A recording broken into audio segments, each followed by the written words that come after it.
Hello friends, welcome back to my channel. ഇന്ന് നമുക്ക് tomato puree എങ്ങനെ ഉണ്ടാക്കണമെന്ന് കാണാം. നല്ല എളുപ്പമാണ് ഉണ്ടാക്കാനായിട്ട്. അപ്പോൾ നമുക്ക് വേഗം വീഡിയോയിലേക്ക് കടന്നാലോ. ഇതിനു വേണ്ടിയിട്ട് നമ്മൾ 2 കിലോ തക്കാളിയാണ് എടുത്തേക്കുന്നത്. ഇത് നന്നായി കഴുകി വൃത്തിയാക്കിയതിന് ശേഷം നമുക്ക് ഇതിൻ്റെ മുകളിലത്തെ കണ്ണൊന്ന് മാറ്റി കളയാം.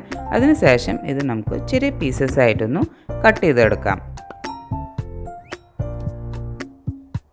കട്ട് ചെയ്ത പീസസ് നമുക്ക് മിക്സിയുടെ വലിയ ജാറിലേക്ക് ഒന്ന് ഇട്ടിട്ട് നന്നായിട്ടൊന്ന് പേസ്റ്റ് ആക്കി എടുക്കാം.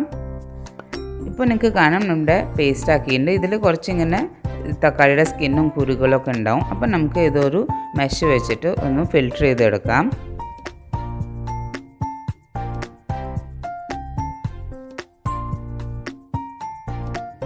ഈ ഫിൽറ്റർ ചെയ്തതിന് ശേഷം നമുക്ക് ഇത് തക്കാളിയുടെ കുരുവും ചെറിയ ചെറിയ കുരുകളും പിന്നെ അതിൻ്റെ സ്കിന്നൊക്കെ ഉണ്ടാവും. ഇത് കളയരുത് കേട്ടോ. ഇത് നമുക്ക് വേണമെങ്കിൽ ചെടികൾക്ക് ഇട്ട് കൊടുക്കാം, അല്ലെങ്കിൽ നമുക്ക് ഫേസ് മാസ്ക് ഒക്കെ ഉണ്ടാക്കുമ്പോൾ ഇത് യൂസ് ചെയ്യാം.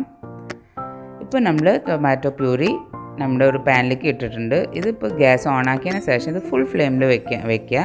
ഇത് തിളച്ച് വരട്ടെ. നന്നായി തിളച്ച് ഇത് നല്ലൊരു തിക്ക് കൺസിസ്റ്റൻസിയിൽ വരണം. അതുവരെ നമുക്ക് ഒന്ന് തിളപ്പിച്ചെടുക്കാം. ഒരു 20-25 മിനിറ്റ്സ് ഇത് നമുക്ക് തിളപ്പിച്ചെടുക്കണം. ഇപ്പോൾ നിങ്ങൾക്ക് കാണാം നമ്മുടെ പ്യൂരിക്ക് നല്ല തിക്കായി വന്നിട്ടുണ്ട്. ഇത് നമുക്ക് ഈ സമയത്ത് ഗ്യാസ് ഒന്ന് മീഡിയം ഫ്ലെയിമിലേക്ക് ആക്കാം. ഇപ്പോൾ നമ്മുടെ പ്യൂരി നന്നായി തിക്കായി വന്നിട്ടുണ്ട്. ഈ സമയത്ത് നമുക്ക് ഇതിലേക്ക് 2 ടേബിൾ സ്പൂൺ നാരങ്ങ നീര് ഒഴിച്ചു കൊടുക്കാം. നന്നായിട്ടൊന്ന് മിക്സ് ചെയ്യുക. അതിനുശേഷം 1 സ്പൂണ് ഉപ്പും കൂടി ഇട്ട് കൊടുക്കുക. ഇതും കൂടി ഇട്ടിട്ട് നന്നായി മിക്സ് ചെയ്തതിന് ശേഷം 1-2 മിനിറ്റ് നമുക്ക് ഒന്നുകൂടി ഇത് കുക്ക് ചെയ്തെടുക്കാം. ഇപ്പോൾ നമ്മുടെ ടൊമാറ്റോ പ്യൂരി റെഡി ആയിട്ടുണ്ട്. ഇത് തണുത്തതിന് ശേഷം നമുക്കൊരു ചില്ല് കുപ്പിയിലാക്കിയിട്ട് ഫ്രിഡ്ജിൽ വെക്കുകയാണെങ്കിൽ 2 ആഴ്ച വരെ നമുക്ക് സുഖമായിട്ട് യൂസ് ചെയ്യാം. ഇപ്പോൾ നമ്മൾ ഫ്രീസറിൽ വെക്കണമെന്ന് വെച്ചാൽ ഇത് നമുക്ക് 6 മാസം വരെ യൂസ് ചെയ്യാം. നല്ല എയർ ടൈറ്റ് കണ്ടെയ്നറിൽ വെക്കണം. ഇത് 1 സ്പൂണ് ടൊമാറ്റോ പ്യൂരി 1 തക്കാളിയുടെ അളവാണ് കേട്ടോ. നിങ്ങൾക്ക് ഈ വീഡിയോ ഇഷ്ടമായെന്ന് വിചാരിക്കുന്നു. അപ്പോൾ നെക്സ്റ്റ് വീഡിയോ കാണുന്നവരെ ബൈ.